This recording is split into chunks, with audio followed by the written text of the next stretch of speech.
Good evening, Belize. It's Monday and you're watching News 5. I'm Sabrina Daly. Here's what's making headlines tonight. Major developments at the International Court of Justice as Guatemala moves to join the fight over Belize's Sapodilla Keys. Back home, a top cop is grounded. SPU Commander Aaron Gamboa barred from traveling to the U.S. after his visa was flagged. In Belize City, a deadly shooting on Antelope Street claims the life of a call center agent. Plus, shocking violence on the eve of 16 days of activism. A Coast Guard sailor accused of stabbing his police officer partner. Out at sea, the Coast Guard pulls off a dramatic rescue of stranded American and Mexican sailors. And in sports, Belize's boxing pride Amir Ramadan suffers a knockout in his title bid. These stories and more are coming up in 60 seconds. Stay with us. News 5 starts now.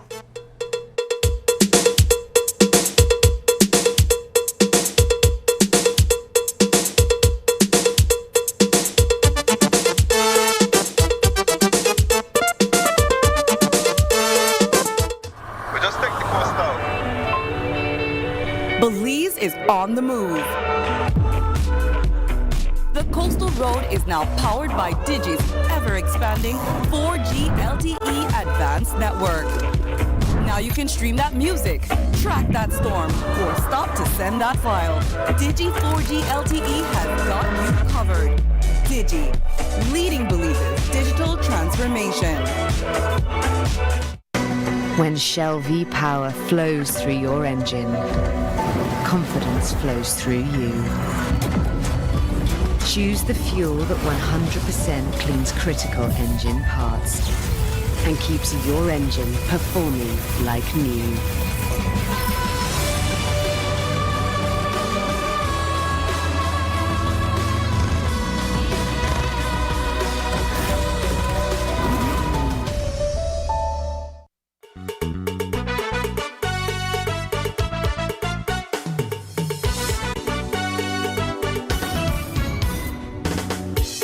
This newscast is brought to you by the Belize Bank Limited. Our country, your bank. Good evening and welcome back. This morning, the International Court of Justice opened a critical hearing that could reshape regional borders. At the center of the dispute is a cluster of islands known as the Sapodilla Keys, claimed by Belize but also contested by Honduras. Today, Guatemala stepped in, seeking permission to intervene as oral arguments got underway. It's the latest chapter in a decades-old sovereignty battle that resumed when Belize filed its case back in 2022. News 5 takes you inside the courtroom at The Hague for the details.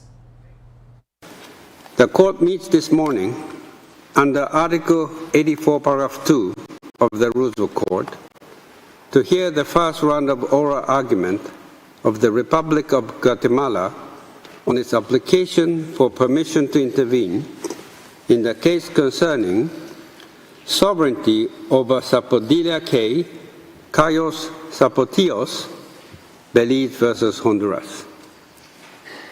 I shall now recall the principal steps of the procedure in the present case.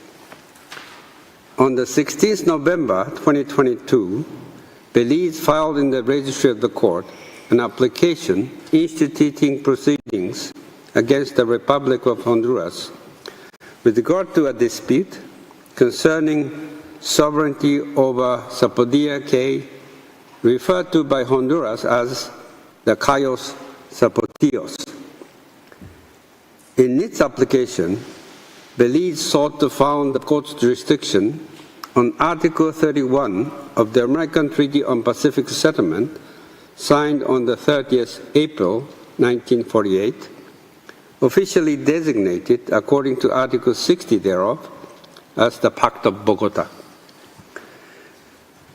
By an order dated the 2nd February 2023, the court fixed the 2nd May 2023 and the 4th December 2023 as the respective time limits for the filing of a memorial by Belize and the counter-memorial by Honduras.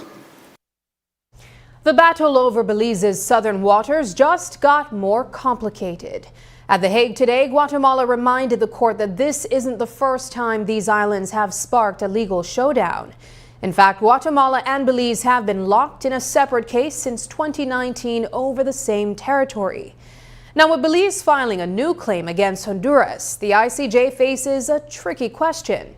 How do you untangle two overlapping disputes without tipping the scales? It's a legal puzzle with big implications for regional sovereignty.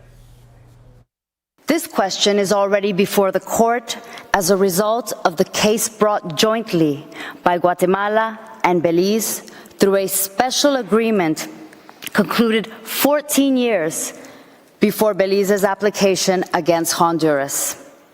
That case, pending before this court since 2019, concerns inter alia Guatemala's insular claim against Belize for sovereignty over Cayos Zapotillos.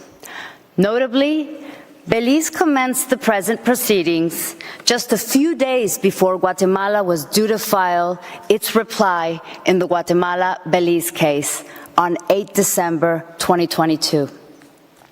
This move by Belize has created an unfortunate procedural conundrum for the court.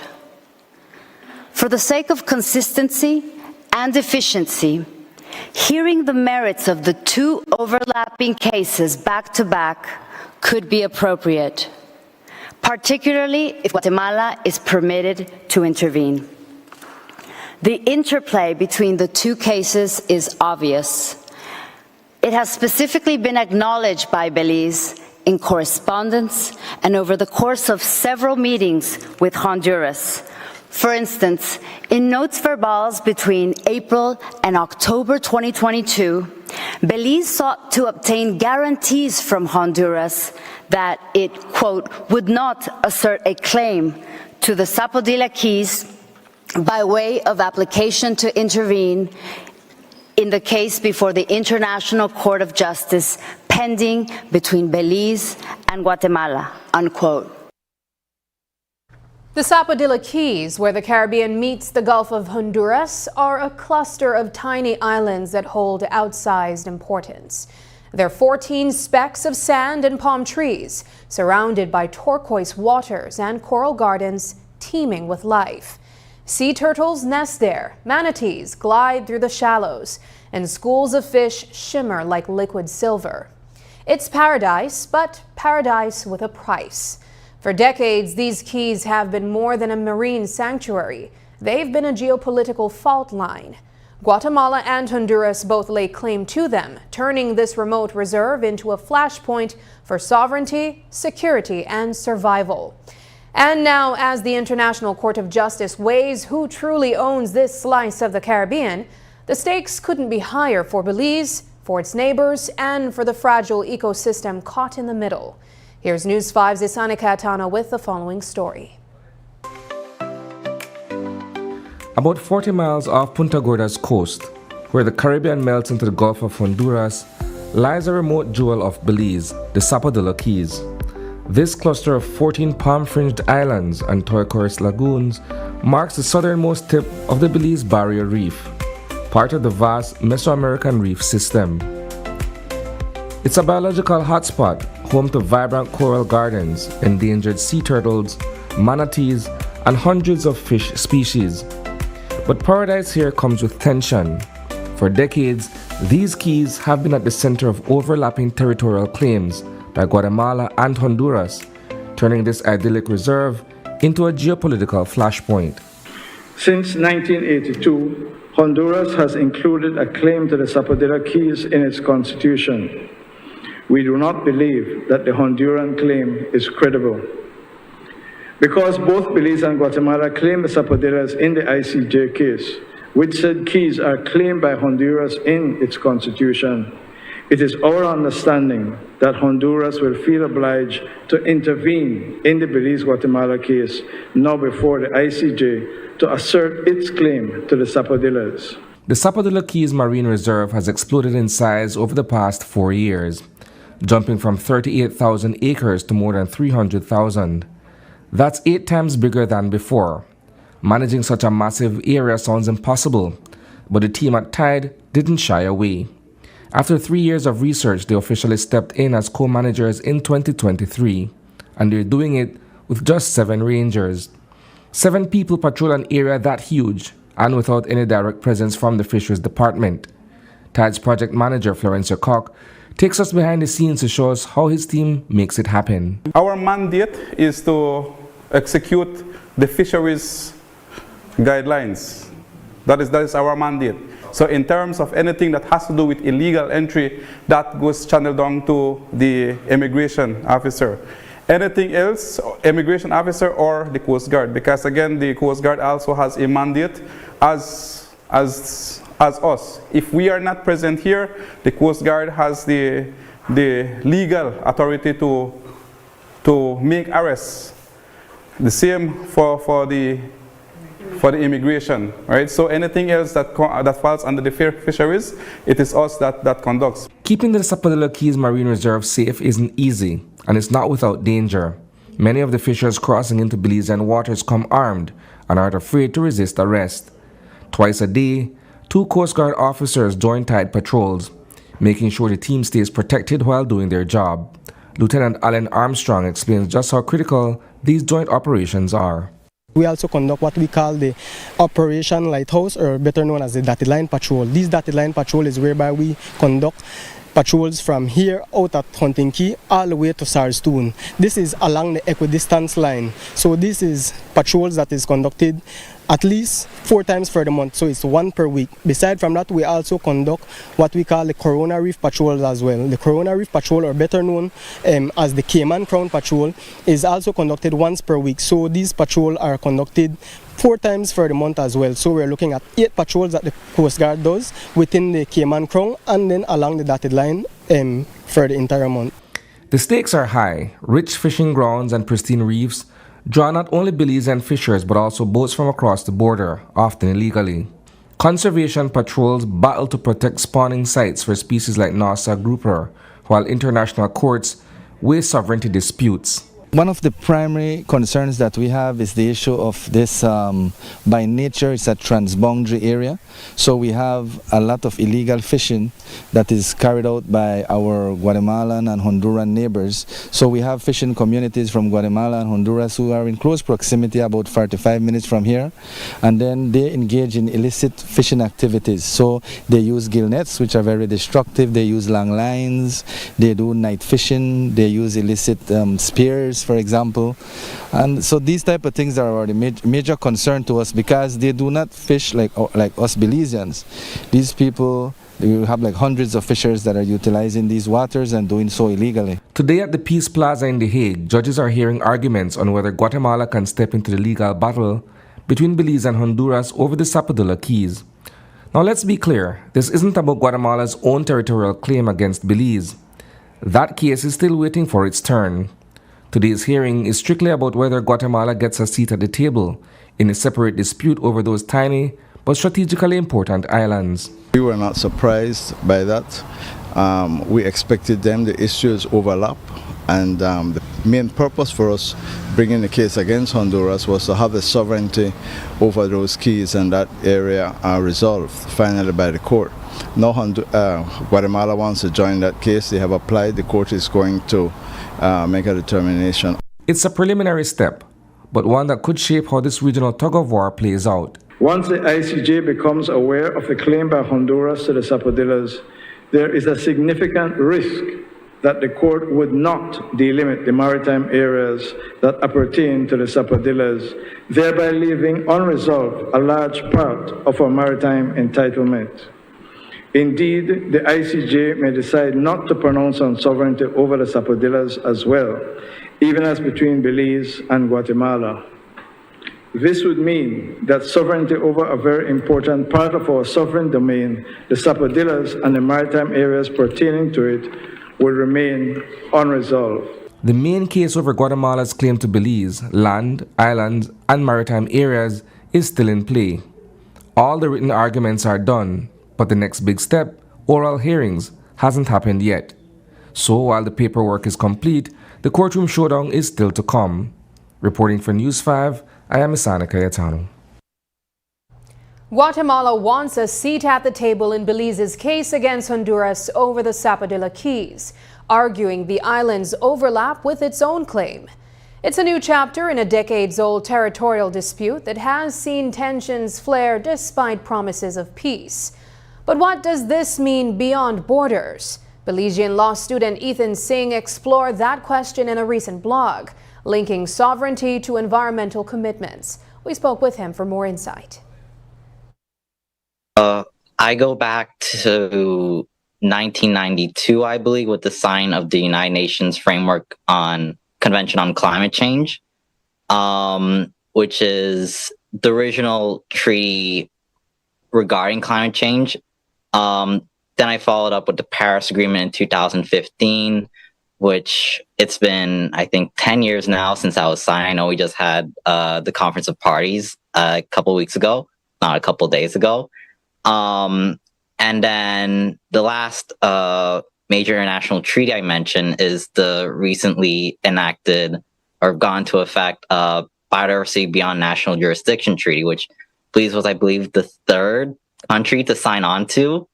So all these treaties in general, they've been built on top of each other. They all reference commitments that nations around the world have to make towards mitigating the effects of climate change, their emission of greenhouse gases, and so on and so forth. So I wanted to take those concepts and apply them to the Belize situation. What are we doing, and how does that affect our situation? I think one of the main things I like to talk about in the piece is this idea of, I guess, precaution, which is a principle of international environmental law that basically says that states should take all efforts to take all the necessary precautions to prevent like any form of like environmental degradation or environmental harm. And I think that by incorporating that into the analysis of the territorial dispute, we can see how, I mean, you look at a satellite image of Belize and Guatemala, you see that the border is clearly defined because there's much more forested land on the Belize side than Guatemala's side. You see that Belize is very committed to international climate treaties, being like the third to sign on to like the recent Biodiversity Beyond National Jurisdiction Treaty, and always going out and advocating on behalf of small island nation states as well. Coming up, Visa red flag grounds Aaron Gamboa.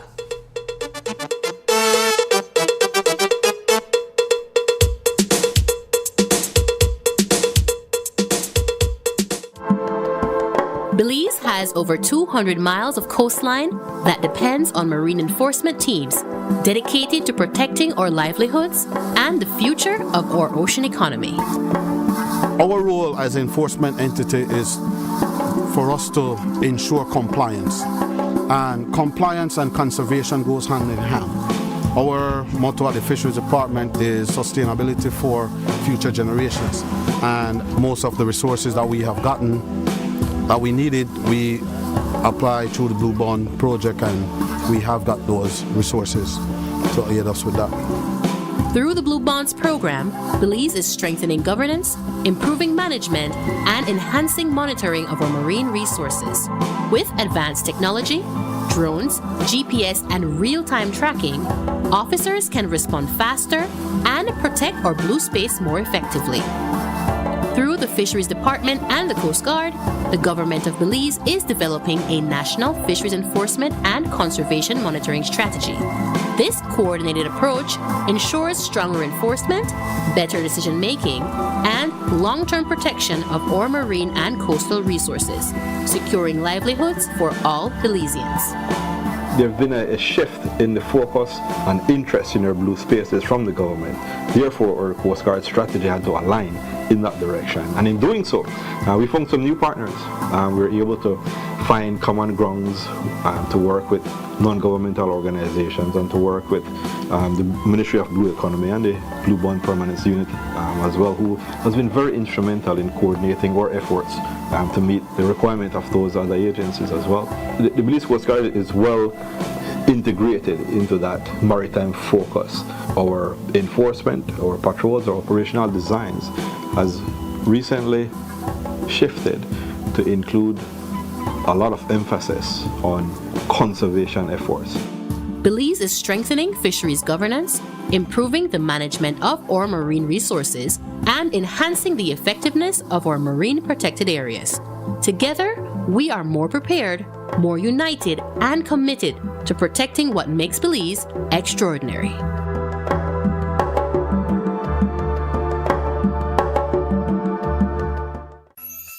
It's celebration time! Greater Belize Media is turning 34 years strong. That's 34 years of bringing you the news you trust, the shows you love, and the stories that bring us together. So you know what that means. It's time for... Give me five, give me five, give me five! The countdown begins on December 1st, ending with a bang on December 5th. Tune in nightly at 7:30 for your chance to win amazing prizes. Fill out your coupons and return them for just 25 cents each. Now even easier with DigiWallet and eCash. So join the fun. feel the energy, and remember, you do not say hello, you do not say you do not say hola, you do not say what it go on. It's only Gimme 5 that allows you to Give me win. 5, give me 5, give me 5.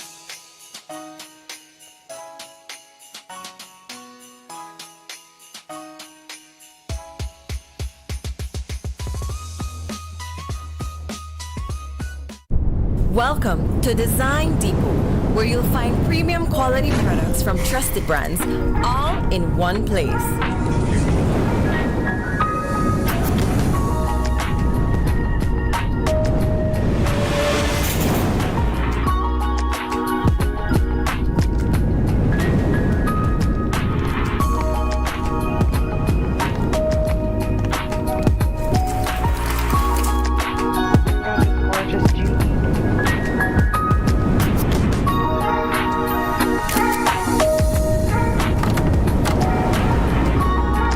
Visit us today for quality products, expert service, and the brands you trust.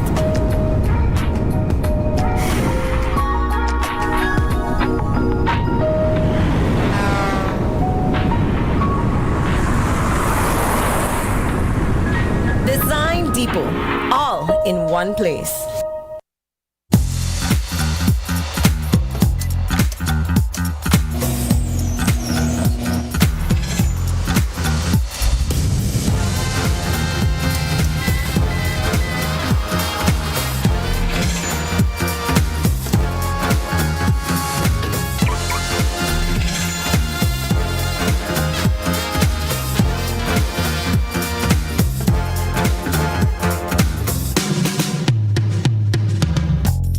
Introducing BB Insurance, built for Belize. Your security, our priority.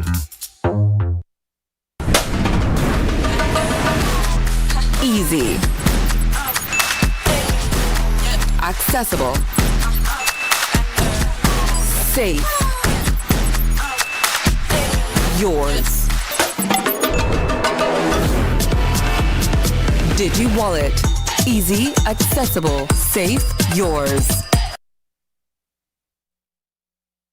Head of the police department's Special Patrol Unit, Aaron Gamboa, remains grounded at home in Belize, trying to figure out why the United States flagged his visa and stopped him from boarding a U.S.-bound aircraft.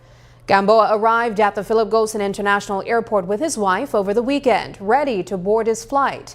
However, he was stopped by airline officials who informed that his visa had been flagged and that he could not travel to the United States. News of Gamboa's misfortune has caused much speculation and innuendo among Belizeans, many of whom believe it has something to do with Joseph Budna's abduction. While Gamboa confirms the rejection by the U.S., he denies any wrongdoing and states that he was not personally implicated in the Budna matter, even though officers from his Special Patrol Unit remain under scrutiny. Gamboa says he will consult with his lawyer and engage the U.S. Embassy as he's confident he will be cleared. But this is more than just a visa issue for Belize. Gamboa is entrusted with an extremely powerful policing role, and a red flag by the United States has raised an alarm here in Belize. We will keep following this story. Tonight, heartbreak grips a Belize City family after 22-year-old Daniel Tillett was gunned down early Saturday morning. Just minutes from his home on Antelope Street, Daniel was ambushed by several gunmen who opened fire, leaving him fatally wounded. His death comes only 2 years after his younger brother Gabriel was murdered at just 18. Now, the family faces not only unimaginable grief, but also the burden of funeral costs and their mother's battle with cancer. News 5's Brittany Gordon has the story. 22-year-old Daniel Tillett was less than a minute away from his home on Antelope Street when tragedy struck. On Saturday around 12:30 a.m., he was ambushed by 3 gunmen and shot dead. Assistant Superintendent of Police Stacey Smith says the entire incident was captured on surveillance footage, which is now under police review. Initial investigations reveal that Tillett was traveling on a motorcycle on Antelope Street from the direction of Marlene Leslie Street, heading towards Hilda Foreman Street when 3 male persons, each armed with a firearm, exited a yard on Antelope Street extension and fired several shots to him, which resulted in his fatal injury. The 3 male persons then made good their escape onto Ruben Morales Street in that area. The scene was processed and the body of Tillit was transported to the Carl Hushner Memorial Hospital, where it now awaits a post-mortem examination. Tillit had been on his way home from the casino and had been in communication with his mother, Denise Stewart, shortly before he was attacked. She says that she heard when the gunshots rang out, but did not imagine that her son was the target. I thought it was dynamite. I thought the first set of songs that I heard was dynamite, but I hear a lot of dynamite bursts, and then I hear a lot of gunshot bursts after that. So I called my son on WhatsApp. I didn't want to call him, I sent him a WhatsApp voice clip, and I turned on done. One lot of gunshot the bus per Antelope Street right now. So mine heard to come in, you know, not knowing that my son and kill right there. According to his family, Tillit had been receiving threats from various people in the neighborhood and had even sought asylum in the United States. Stewart claims that after Tillit chose to return, he had been trying to live a quiet life to provide for his mother, who is battling cancer, and young daughter. He went away because people was targeting him a long time. He was charged once for a robbery at La Populaire, but he was a child at that time. So he went to boot camp for that. Then police keep on, because you're living in the area, everything sometimes happen, the police come pick him up for it. He even got charged for gang affiliation, and that he was not in no gang, he was working. His death hits especially hard for the family, as Daniel's brother Gabriel Tillit was also murdered back in 2023. Although police have no motive currently for Daniel's death, they believe it is linked to feuding groups in the area. No motive has been established so far. However, we do have reasons to suspect that Mr. Tillit was an active player in the activities in that area. Tillit had been previously charged with the 2022 murder of Darren Hernandez and being a member of a gang in 2023. Stewart denies that her son was involved in gang activity, as he had been employed at the time he was charged, and maintains that there is not sufficient evidence to link him to the murder. Sometimes when I hear stories like this, and you don't even know the people's name, but one person have to start to say, well, a stupid comment and say, oh, you live by the gun, you're dead by the gun. Oh, you're a bad boy. But look here, what you do in your life, that don't mean somebody's have to kill you. As the family copes with this immense loss, they are hoping that Daniel is remembered for his kindness and jovial attitude. Police are still seeking suspects at this time. Brittany Gordon for News 5. Last week, a night of fun ended in terror after 25-year-old Kelly Stevens and her boyfriend, 41-year-old Ashton Martin, were shot at an establishment on George Price Street in Punta Gorda. Following the incident, police have officially charged 20-year-old Derry Bennett with 2 counts of attempted murder. Assistant Superintendent of Police Stacey Smith has more details on his arrest. During the investigation, police reviewed several surveillance video footages which have proved to be of evidential value. Bennett, who had been identified as a person of interest in this matter, was initially detained shortly after the incident, and at that time of his detention, he gave police a false name. He was charged for mischievous act and was subsequently released, as at that time, sufficient information was not there to levy a charge against him. As the investigators continued their investigation, they were able to amass the necessary evidence that would require the charges to be levied, and a wanted person poster was subsequently made and an information message was distributed as efforts to locate Bennett within Punta Gorda town proved fruitless. The officers in the Western region were able to apprehend Mr. Bennett in Kamalote village, and he was subsequently handed over to the investigators in Punta Gorda town, where he was charged for attempted murder. The motive that we are suspecting to have caused this incident is drug related. As a matter of fact, as a part of police investigation into that incident, an operation was launched by the GI3 personnel in their continued efforts to stem the illicit trafficking of drugs in that area. This search was conducted at a residence on Queen Street, an unoccupied property, and during the course of that search, a 9mm pistol was recovered, 2 9mm magazines, one of which is an extended magazine, 31 live rounds of assorted 9mm ammunition, and approximately 60 grams of crack cocaine separated in just under 300 parcels of small parcels. The firearm, believed to have been used in the shooting of Martin and Stevens, was packaged and submitted to the National Forensic and Science Services Laboratory for them to conduct testing to determine whether it was in fact used in that incident. A night out in Dangriga turned violent on Wednesday when an 18-year-old was stabbed at a popular bar. Police say Gavin Armstrong was socializing at Island Breeze Bar and Grill when an unknown man attacked him just after 10:30 p.m. Armstrong was rushed to the Southern Regional Hospital, and tonight 2 men are in custody, one already charged with attempted murder and set to face the magistrate. ASP Stacey Smith has the details. Dangriga police responded to the Island Breeze Bar, proceeded to the Island Breeze Bar Grill located at the corner of Riverside and Chatouille Street in Dangriga town, having been advised that a male person was injured in a stabbing incident. Upon the arrival of police, they learned that this male person was escorted to the Southern Regional Hospital for treatment. Initial investigations revealed that at about 10:30 p.m., Gavin Armstrong, 18 years of age, was socializing at the Island Breeze Bar and Grill when an unknown male person approached him and inflicted the injury to him. Police have detained 2 male persons in connection with this incident, one of whom has been charged with attempted murder and is expected to be arraigned in front of the Dangriga Magistrate Court. After the break, Coast Guard officer accused in brutal stabbing of partner. But first, here's the latest weather update from the Belize Met Service.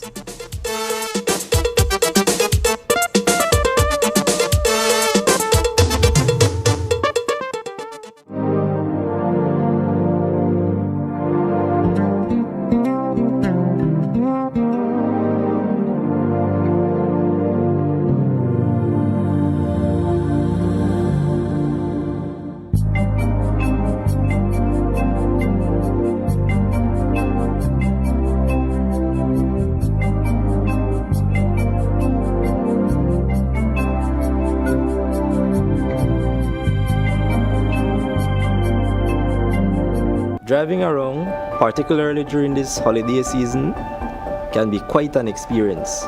Families are out shopping and the streets are buzzing with excitement.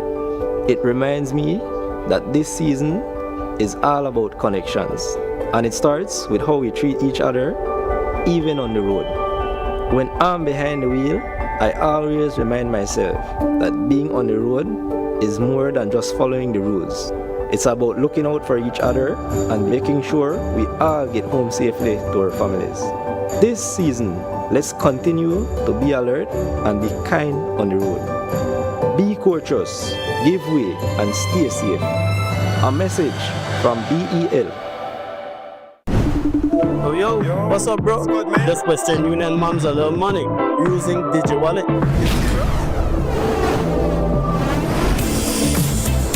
Uncle in the States pays me too, same app using DigiWallet. Bro, this is too easy. I can do this from anywhere. No lines, no hassle, just easy. Alright, gotta run bro, take it easy.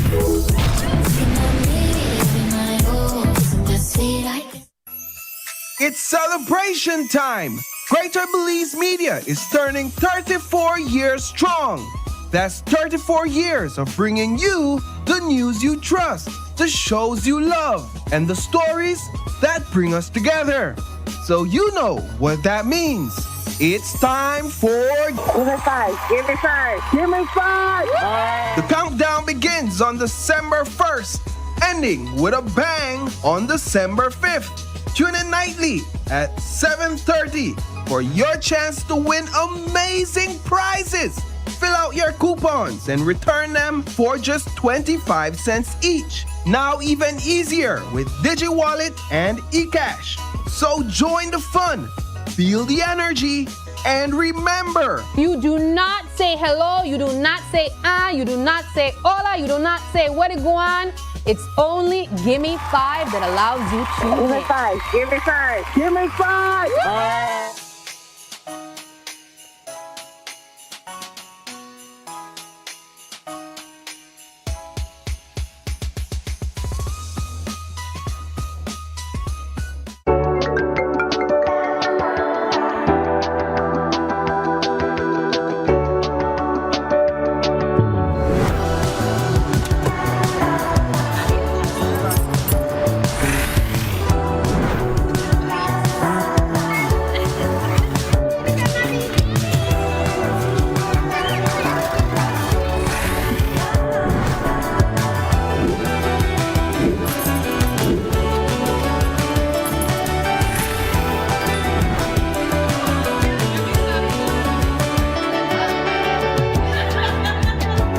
The future is calling.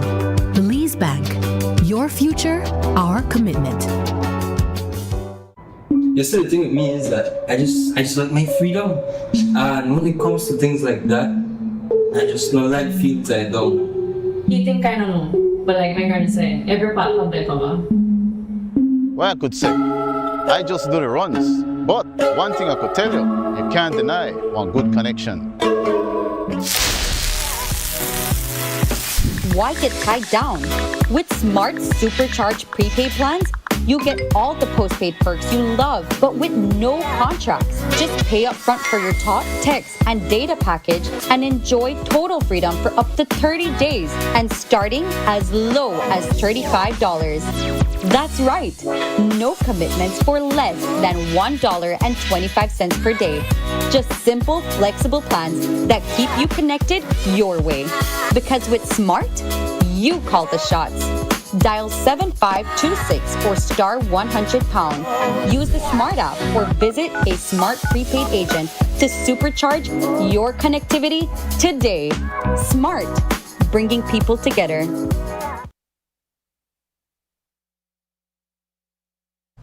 On the eve of the 16 days of activism against gender-based violence, a shocking case of domestic brutality has shaken a Belize City neighborhood, and the accused is a member of the Belize Coast Guard. Police say a violent argument inside a Gibnut Street home ended with a woman stabbed multiple times and rushed to the hospital. Tonight, as the country prepares to spotlight violence against women, ASP Stacey Smith shares what officers found when they arrived. Police was alerted via the control room of an ongoing domestic dispute at a residence on Gibnut Street, Belize City. The officers proceeded to that location, and upon their arrival, they were advised by a male occupant of that property that his common-law wife was in the room. Police officers were led to that room where they observed a female with several apparent stab wounds to her body and in a semi-conscious state. She was immediately transported to the Carl Hushner Memorial Hospital, where she remains now in a stable condition. Police are still investigating the burglary that unfolded at the Dangriga Treasury building last week. According to police, the thieves made off with a safe which fortunately only contained a modest sum of cash. The crime was discovered around 7:45 a.m. on Friday by a staff member arriving for work, who found the building ransacked and the safe missing. Officers responded shortly after, and scenes of crime personnel were called in to collect evidence. Tonight, ASP Stacey Smith shares more on the ongoing investigation. Police are investigating the burglary of Dangriga Treasury Building, which occurred sometime between the late night hours of Thursday, 28th November, and the earlier morning hours of Friday, 21st November 2025. The investigation commenced on Friday, November 21st, 2025 at approximately 8 o'clock a.m. when police responded to reports of a burglary at the Treasury Building in Dangriga Town. Upon arrival, they were informed by a staff member that at about 7:45 a.m., she discovered that the establishment had been burglarized and that a safe containing a small amount of cash was stolen. Scenes of crime personnel were summoned to the scene and several items of evidential value has been retrieved and are in the process of being submitted to the National Forensic and Science Services Laboratory with a view to see if it will advance the investigation. I know suggestions have been made that it was a large amount of money. I can categorically say that that is not the case. The Treasury is not in the practice of keeping large sums of money in that building. It was just under $1,000. Police are investigating a brazen armed robbery along the Hummingbird Highway that left a Country Foods delivery driver fighting for his life. The violent attack unfolded around 8:20 p.m. on Friday near St. Margaret's Village, when masked gunmen ambushed the truck and it slowed for what appeared to be road construction. Assistant Superintendent of Police Stacey Smith provides more details on the incident. Upon arrival, the officers learned that at around 8:20 p.m., 3 Country Farm Products employees were traveling in a delivery truck. As they approached a speed bump, which was under construction near mile 32 in St. Margaret's Village, they observed a single cone that was placed in the middle of the roadway. As the driver slowed down to pass the obstruction, they heard a single gunshot, and subsequent to that, they were accosted by 2 masked male persons who exited a vehicle that was parked on the side of the road. Both of these male persons were armed with firearms and they demanded that the occupants hand over money that was in their possession. The employees were removed from the truck, searched, and robbed of their personal belongings. The assailants then demanded that they handed over the key to the safe that is installed in the vehicle. However, none of the occupants had the key in their possession. While the robbers were searching the truck, 2 of the employees managed to escape into nearby bushes, and the 3rd employee was shot multiple times before the assailant fled the scene. The injured employee remains in critical but stable condition. Scenes of crime personnel were summoned to the scene, and police have reviewed the available surveillance footage in an effort to identify the vehicle and the suspects in relation to this incident. Although the review of these footages have thus far been unsuccessful, we are expanding the search and are hopeful that it will lead us to some information that will help us to advance this investigation. Over the weekend, the Belize Coast Guard successfully rescued 4 people after their vessel, the Wet Spot, was reported in distress by the Honduran Navy. The coordinated operation saved 3 U.S. nationals and 1 Mexican who had departed Placencia on November 21st, bound for Roatan, but never arrived. The vessel was later found grounded on the reef near Gladden Spit, where Coast Guard units swiftly responded to ensure all passengers and crew were brought to safety. We spoke with Rear Admiral Elton Bennett, Commandant of the Belize Coast Guard, for more information in the rescue operation. The vessel was spotted by a Honduran search aircraft near the Gladden Spit area. This is about 15 miles east of Placencia. The Honduran vessel spotted the vessel that was in distress and passed the coordinates to us. And we deployed 2 search and rescue units to the area. The vessels arrived at that location and saw the vessel Wet Spot grounded near the Gladden Spit channel. We immediately confirmed with the persons on board to see if they were okay. They were in good spirits. We evacuated them from off the vessel, and we took 3 of those persons to safety in Placencia. The captain of the vessel remained on board during the grounding. It was a very interesting dynamics of how this one unfolded. There were 3 U.S. nationals on board and 1 Mexican national on board. Communication was difficult from them to reach any search and rescue entity. Luckily, the Hondurans were able to receive that distress signal, and they were able to locate that vessel and pass that information to us, and we were able to rescue those individuals from off the vessel. Navigation in that area particularly is difficult.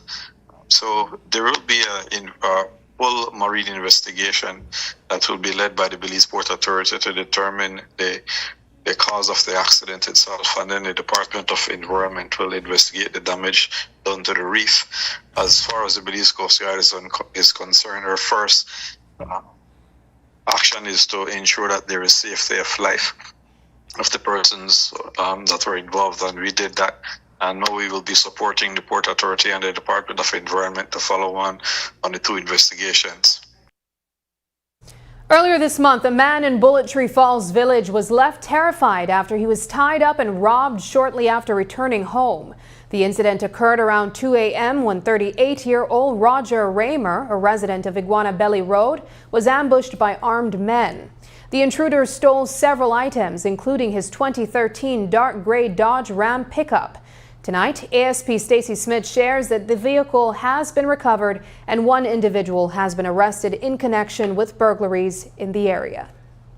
The incidents that were occurring in the Iguana Belly Road area of Bullet Tree Falls Village, I must advise that police were able to recover the Dodge Ram pickup truck that was stolen in the previous incident, and as well as making an arrest of 1 Luis Castellanos in a subsequent aggravated burglary incident in that area.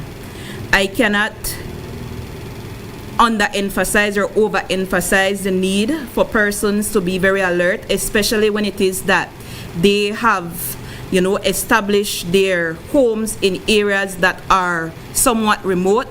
Persons are in the habit of taking advantage of this. In both of those incidents, we noted that it was when the occupants of the home were making their way into their property that they were accosted.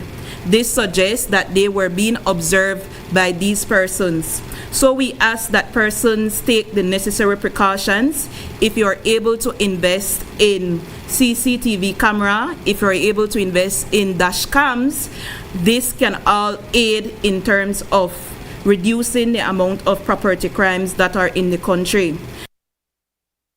Road traffic accidents are claiming more lives in Belize than murders, and that's a sobering reality. In 2024 alone, 108 people died on our roads. Those numbers have sparked a national conversation about driver safety. So, in an effort to turn the tide, Bravo Motors, the local Isuzu dealer, brought delivery truck drivers together for a safe driving seminar. The focus is on making highways safer and cutting down on the heavy toll collisions take on lives and businesses. News 5's Shane Williams has that story. With 683 reported crashes in 2024, road traffic accidents remain one of Belize's deadliest public safety threats, overwhelming hospitals and shattering families. To tackle the problem, Bravo Motors is using its decades-long alliance with Isuzu to roll out driver training, beginning with delivery truck operators. The main objective is, of course, to provide safety tips to our customers, to provide the best knowledge about how to use Isuzu trucks in order that our customers will get the 3 main objectives. The first one, to increase safety. The second one, to be more economical, using properly the vehicle and the good maintenance that we need to provide to them. And the third one, to be eco-friendly with the environment. Bravo's engineers and management team recently took part in a hands-on training program led by experts from Isuzu Motors.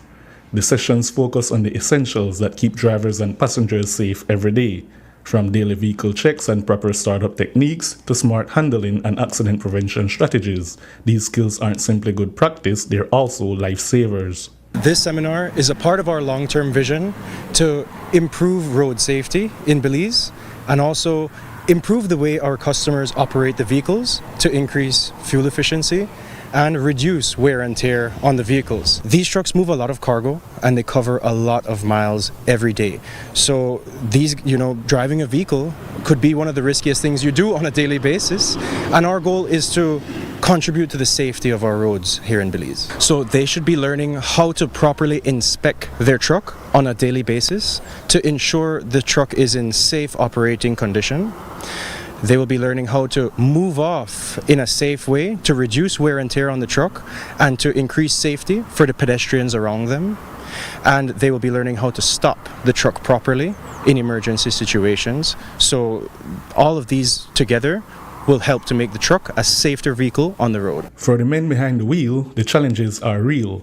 They navigate dangerous roads, haul heavy loads, and constantly deal with the unexpected, from pedestrians darting out to unpredictable moves by other drivers. Driving on the highway and everything, you have to pay keen attention at all times. You have to pay attention to your mirror and the different obstacles that you face on a daily basis, because sometimes you have to think for the other drivers as well, because sometimes just like, you might get on a curve for turn and people might forget that you're the driver on a big truck. So you have to take on a wider turn on a smaller vehicle. So you have to pay attention a lot, because then you have people who are cutting in between and anything. Then you have to think about the pedestrian where they walk, come out and thing, because some people don't take the courtesy. If you say give the vehicle one chance to pass, because people got a tendency to just say, all right, and walk across the street because I walk. So you have to pay attention to all of those at the same time too. So you just can't think about yourself in that situation. This seminar was tailored for delivery truck drivers, but Bravo Motors has bigger plans. They aim to roll out similar training for all their clients because fewer accidents and safer roads benefit everyone in Belize. I driving for at least 10 years already, and to me, like every day you are learning something new, because a lot of accidents happen in the highway, or somebody trying to drive and you have to be careful when they try to overtake you, or when you try to overtake somebody else too. Some people didn't mind what kind of load you have in your truck, or they just want to overtake you, but you have to be really focused in what you are doing every day. Ask God for when you come out, and the same thing, you will come back to your home. Shane Williams reporting for News 5.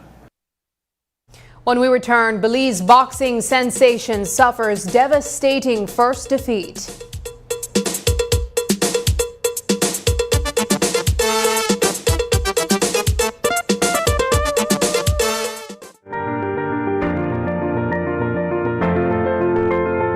LG dual inverter compressor cools air faster by operating at speeds as high as 120 Hz with more stability compared to conventional models.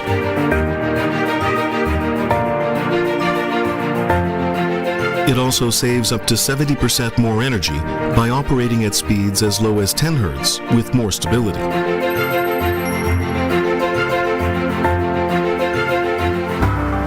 It reduces torque vibration down to 40% for quiet outdoor unit operation. Stable operation with low vibrations also results in increased durability. Here's how to access your contribution history on the My Social Security portal. First, go to your browser and type ssbportal.org.bz. Enter your email and password, then click Log In. Once logged in, you'll see your full portal account on the screen. On the left-hand side, you'll notice a drop-down menu for added features. Click on History. Choose Contributions.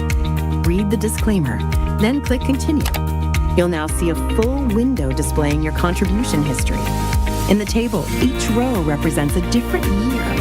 For example, let's look at the year 2024. Click on the row and a detailed breakdown will appear. This breakdown includes your employer's name, your earnings for each month and week, contribution type, the amounts paid, and that's how you can explore the new contribution feature on the My Social Security portal. It's quick, easy, and keeps your social security information right at your fingertips. Create your account today.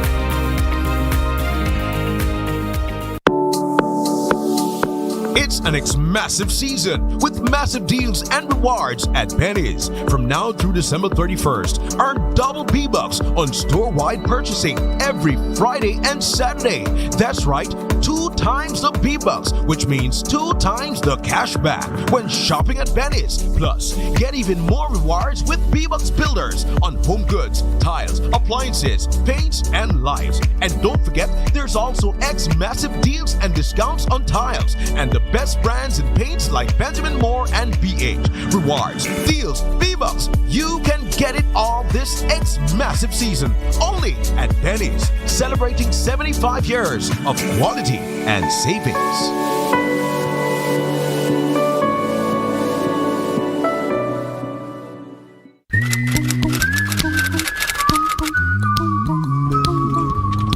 No Wi-Fi.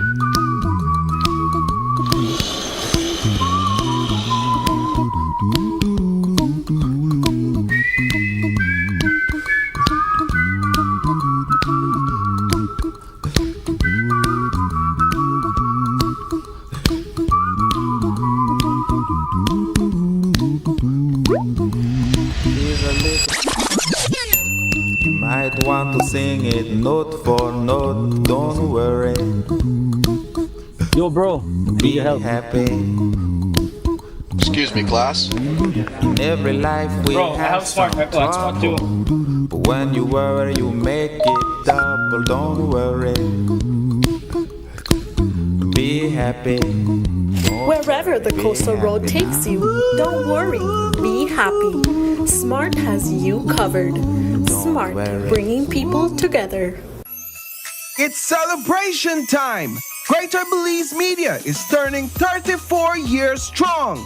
That's 34 years of bringing you the news you trust, the shows you love, and the stories that bring us together. So you know what that means. It's time for... Give me 5, give me 5, give me 5! The countdown begins on December 1st, ending with a bang on December 5th. Tune in nightly at 7:30 for your chance to win amazing prizes. Fill out your coupons and return them for just 25 cents each. Now even easier with DigiWallet and eCash. So join the fun, feel the energy, and remember, you do not say hello, you do not say you do not say hola, you do not say where to go on. It's only Gimme 5 that allows you to Give me 5, give me 5, give me 5!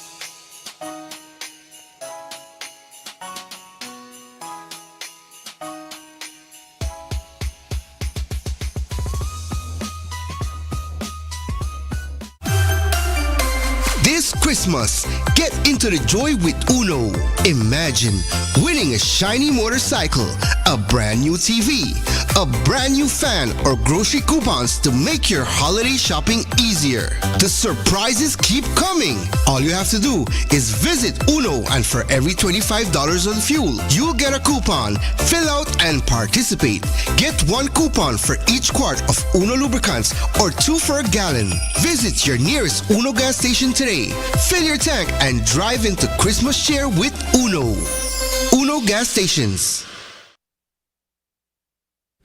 Belizean boxing sensation Amir King Mir Rodon is on the mend after a tough night in the ring. His shot at the WBC Central American Silver Super Lightweight title ended in heartbreak when Mexican champ Carlos Elvira delivered a crushing defeat.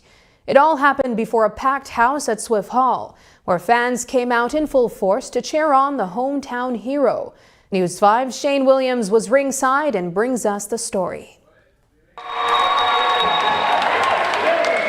Amir King Mir Rodon sold out Swift Hall for the Mayhem Baca Martins. It was standing room only for 9 exciting matches between young boxers from Belize and Mexico.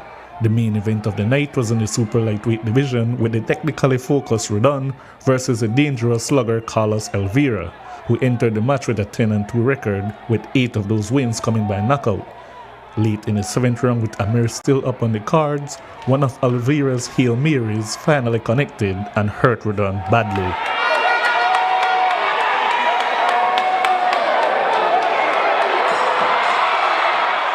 It's boxing, you know, it only takes one punch to change the trajectory of the fight, and that's what occurred. In the 7th round, I got hit with a shot, I got hurt, and then in the 8th round, he capitalized on that, and then we went out the way you guys saw, but it all happens, man, it's a part of the sport. Nevertheless, my spirits are up. I'm in good spirits. I'm healthy, so that's the most important thing, and we'll be back stronger than ever. It's my first loss in my boxing career. So since I started at age 12, I've been fighting. I don't know what losing feels like inside the ring, but I do know now, and it changes nothing. I mean, the wins didn't make me, so a loss can't break me. You know, I'm still the same person. I'm humble. I'm in good spirits. I'll always give you guys the best, and the best is still yet to come for Belizean boxing. Rodon stayed down for a few minutes, with the force from his head hitting the canvas being the main cause for concern. Though he recovered in the ring, the medical team felt best to take Rodon out on a stretcher, but not before he gave the fans a thumbs up, letting them know he was okay. He told us why that signal was important to him. You guys saw the turnout. I'd like to thank everyone who came out to Swift Hall, all those who watched it at home.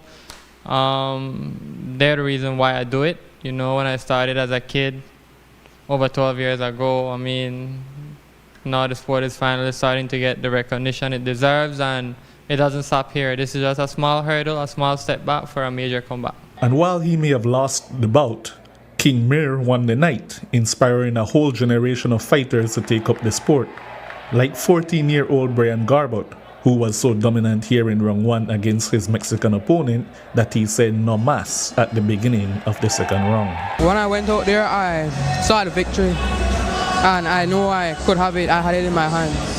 So what was your game plan? My game plan was to just dominate all through. And you went and you put pressure. Were you surprised when he didn't come out? No, I was not. We also got to enjoy the second fight and victory of promising youth Akil Flowers, who showed off the kind of fast twitch muscle, action, and extensions trainers look for in his 3-round amateur match, winning by unanimous decision. I feel much better, feel much more stronger. The training camp, I'm more solid training camp, the non-stop work, 2 months. Non-stop miles, so I'm ready. In the first round, he caught you with a couple hands. So you responded well. What were you feeling when he caught you in the first round? I was going to tell my team about it, that how it gets me with the first shot. With the hefty shot, I feel like my brain's gone dizzy. But I was to think about everybody who called support. My mother would watch, I can't just take the loss after so much work we put in. The next Belizean superstar may be the 130-pound WBC amateur champion, Julian Pacheco Jr., who defended his belt against Mexican Cesar Perez. I worked really hard for this performance, you know. This is one of the hardest I've ever worked for one of my fights, and it means a lot. It means a lot for me through everything I've been through. I remember coming here to Belize, I didn't thought I would get this opportunity to spar with these great guys, Amir, Sherman, everyone in the Alpha Boxing Gym. You know, I'm really grateful for this moment. Though it was a disappointing outing for him, King Mir looks back on the night of exposure for all the young up-and-coming fighters as a success for Belizean boxing, and vows to be back soon, stronger and better than ever. Shane Williams reporting for News 5. Belize's bodybuilding spotlight shines on 2 men, the back-to-back Mr. Belize winner Randy Hyde and Mr. Physique Kareem Middleton, who flexed past fierce competition to claim the nation's top titles in men's fitness. It was a night of high intensity and precision posing after months of discipline on full display as athletes battled for the coveted crown. And when the final call was made, the crowd erupted for the winners who brought the perfect balance of muscle, symmetry, and stage presence. We caught up with Mr. Belize and Mr. Physique to hear what it took to rise to the top at this year's Belize Bodybuilding and Fitness Championships. It took a lot. It took a lot of sacrifices, diet, going to bed early. I go to bed at 7:30 every night because we get up 3:30 to train to get at the gym at 4:30, right? So it's strict exercises, strict farm, as I said, the diet, right? A lot of sacrifices. Another factor in it is you have to have very good coaching, people that are knowledgeable about bodybuilding itself, and people that are knowledgeable about exercising and diet, right? And I was fortunate to have a personnel that entered into bodybuilding and did it for 15 years. This year was a lot of sweat, determination, and a lot of hard work. Because currently right now, I won 3 competitions back to back. I started at Spartan Classic, first place, men's physique. Then I went to Sugar City Classic, men's physique again, first place. And I'm truly grateful for this achievement, man. Trying my best, trying to put Esperanza, especially San Ignacio, on the map, because I'm a trainer at Cayo Extreme Fitness Club. And I just want to try bring it out. Just show everyone, anybody can do it. Just do your best, try, and you never know what can happen. Up next, Warriors and Titans headline weekend sports.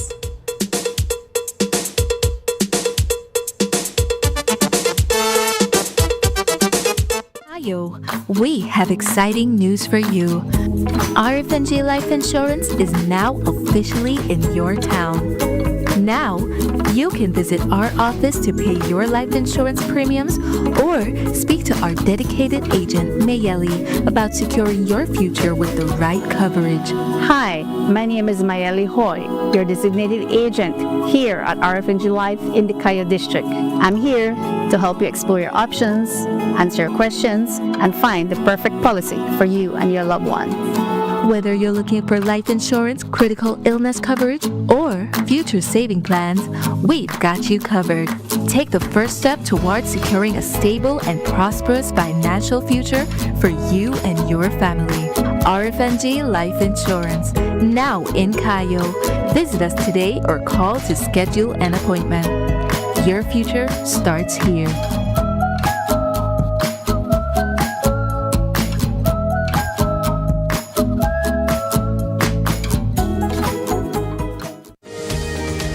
Unwrap the joy of crystal clear picture and sound from Aiwa, the brand that offers you affordability and exceptional quality.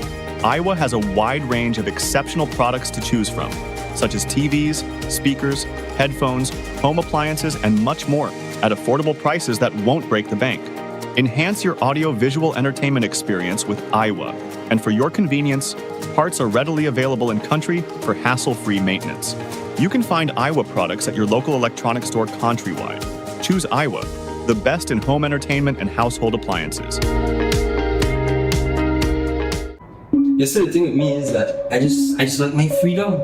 And when it comes to things like that, I just don't like feel tied down. You think I don't know, but like my granny said, every part of the cover. Well, I could say, I just do the runs. But one thing I could tell you, you can't deny one good connection. Why get tied down? With Smart Supercharged prepaid plans, you get all the postpaid perks you love, but with no contracts. Just pay up front for your talk, text, and data package and enjoy total freedom for up to 30 days and starting as low as $35. That's right, no commitments for less than $1.25 per day. Just simple, flexible plans that keep you connected your way. Because with Smart, you call the shots. Dial 7526 or star 100#. Use the Smart app or visit a Smart prepaid agent to supercharge your connectivity today.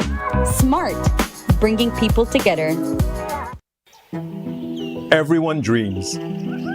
Whether it's buying a new home or a new car, taking that long, relaxing vacation, furthering your education, opening your own business, or when you need us the most. St. John's Credit Union makes it effortless to help you harness the power of your finances. We know that life's constant change demands financial flexibility. And at St. John's Credit Union Limited, we want you to be prepared. Become a member today. so you can start your journey towards safe saving, smart borrowing.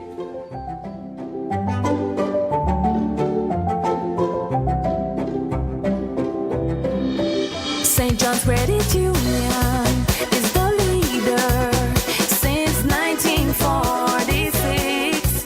They work harder.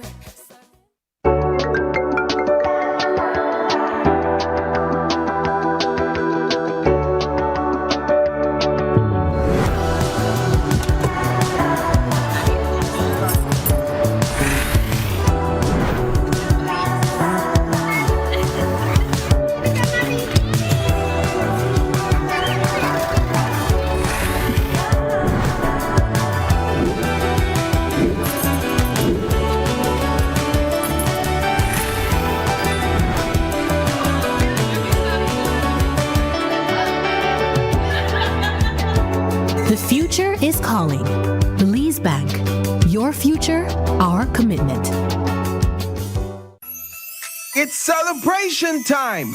Greater Belize Media is turning 34 years strong. That's 34 years of bringing you the news you trust, the shows you love, and the stories that bring us together. So you know what that means. It's time for... Give me five, give me five, give me five! The countdown begins on December 1st, ending with a bang on December 5th. Tune in nightly at 7:30 for your chance to win amazing prizes. Fill out your coupons and return them for just 25 cents each. Now even easier with DigiWallet and eCash. So join the fun, feel the energy, and remember, You do not say hello, you do not say you do not say hola, you do not say where to go on. It's only Gimme 5 that allows you to Give me win. five, give me five, give me five!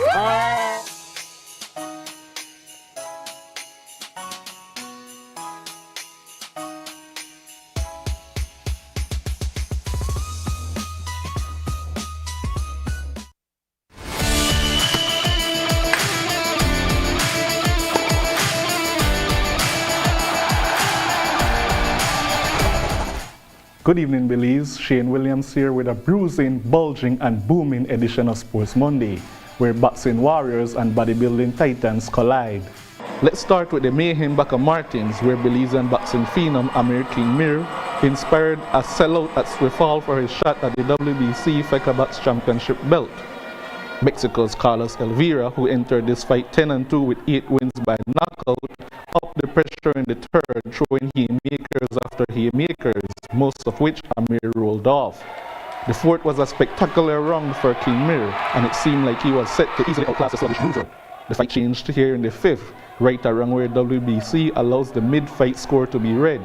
With the announcement that Rodon was ahead on the scorecards, Carlos went into desperation mode while King Mir used most of his energy to try get separation.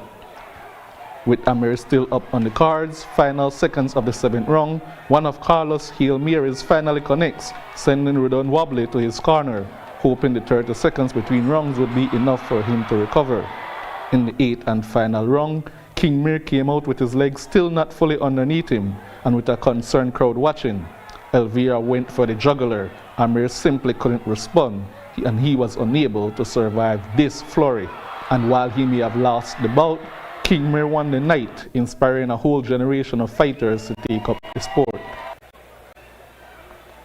The star of the night for Belize was definitely 130-pound WBC amateur champion Julian Pacheco Jr., who defended his belt against Cesar Perez.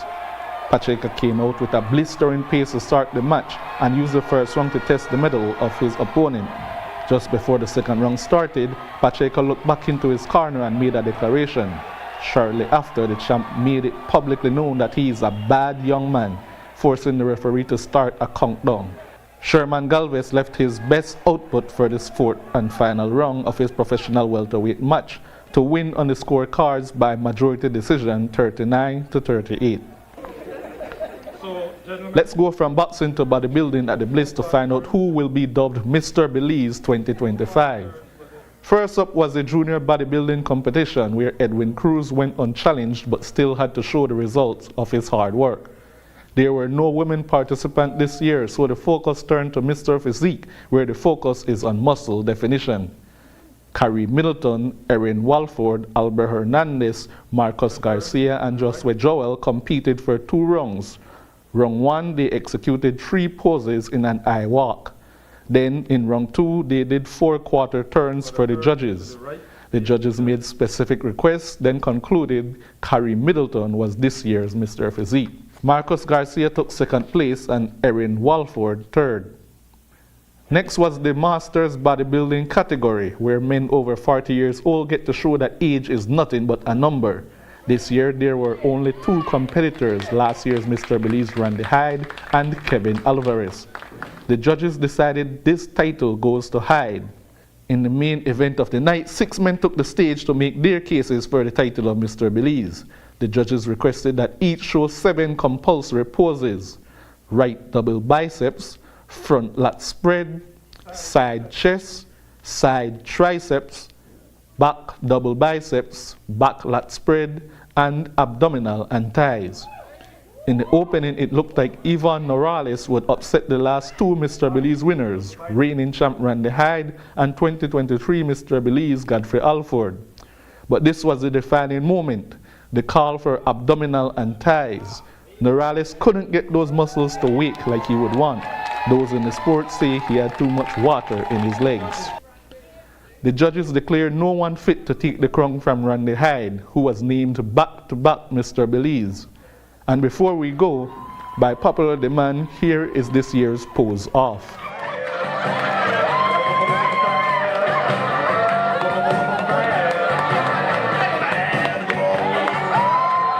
Well, that's all we have for you tonight. Look out for us at a sporting spectacular near you. I'm Shane Williams, reminding you that friendly competition unites and balling is life. So, keep balling, Belize.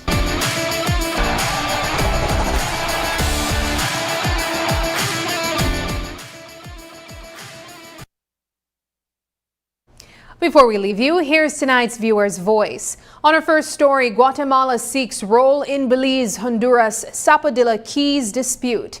Catherine Abby Tercius commented, "Everybody trying to get a piece of Belize because it's growing economically and every other way, and they want that." On the topic, Belize boxing sensation suffers devastating first defeat. Finn Willoughby Sr. shared, "Minor setback for a major comeback. He was trained by one of our best. He will bounce back." And finally, on the Coast Guard allegedly stabbing his partner, Arabs Pineda shared, "Why men can't walk away when there is domestic dispute in the family? Why put yourself in jail when you can avoid it? We must learn to walk away. The best way to fight a woman is to walk away." Thank you for engaging with us online. Your voices shape the national conversation. Keep those comments coming, and we'll continue to feature them right here. And that's the news. Tonight's broadcast is available at greaterbelize.com, on our Facebook, and on YouTube. I'm Sabrina Daly. Thanks for joining us, and from all of us here at News 5, good night.